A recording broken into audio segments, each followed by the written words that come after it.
आज supreme court में वक्फ संशोधन अधिनियम 2025 की संवैधानिक वैधता को चुनौती देने वाली याचिकाओं पर सुनवाई के दौरान कई महत्वपूर्ण दलीलें दी गई और कोर्ट ने सरकार से गंभीर सवाल भी किए। चीफ जस्टिस संजीव खन्ना की अध्यक्षता वाली पीठ ने टिप्पणी की कि वक्फ बाय यूजर की संपत्तियों को डिनोटिफाई करना, जो पहले से कानून के तहत स्थापित हो चुकी हैं, कई समस्याएं पैदा कर सकता है। कोर्ट ने इस पर सरकार से जवाब भी मांगा है।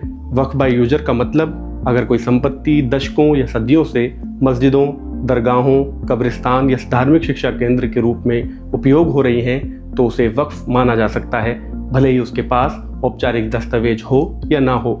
नए संशोधन में इस प्रावधान को हटा दिया गया है। कोर्ट ने सवाल किया कि यदि कोई संपत्ति धार्मिक उपयोग में 100-200 साल से है, तो क्या उसे अचानक अमान्य ठहराया जा सकता है? सुप्रीम कोर्ट ने यह भी कहा कि इन मस्जिदों को रजिस्टर्ड डीड की मांग करना अव्यवहारिक है, क्योंकि ये वक्फ बाय यूजर के अंतर्गत आती हैं।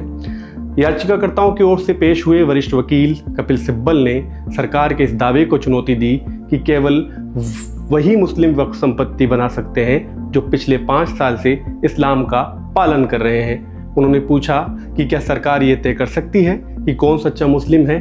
उन्होंने इसे धार्मिक स्वतंत्रता का उल्लंघन बताया। वहीं सरकार की तरफ से पेश हुए सॉलिसिटर जनरल तुषार मेहता ने दलील दी कि यह संशोधन वक्फ संपत्तियों के अवैध कब्जे और दुरुपयोग को रोकने के लिए आवश्यक था, क्योंकि संपत्तियां वक्फ अधिनियम के दायरे में नहीं आ रही थीं। कोर्ट ने सरकार से यह भी पूछा कि क्या अब मुस्लिमों को हिंदू धार्मिक ट्रस्टों में शामिल होने की अनुमति दी जाएगी। ये सवाल दर्शाता है कि कोर्ट सरकार के इस कदम को धार्मिक स्वतंत्रता के संदर्भ में गंभीरता से देख रहा है। अंत में कोर्ट ने स्पष्ट किया कि विधायिका न्यायालय के फैसलों को रद्द नहीं कर सकती और न ही ऐतिहासिक तथ्यों को बदल सकती है।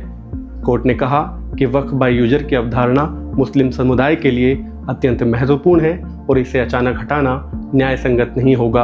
अब इस मामले पर अगली सुनवाई कल दोपहर 2 बजे होगी। शुक्रिया।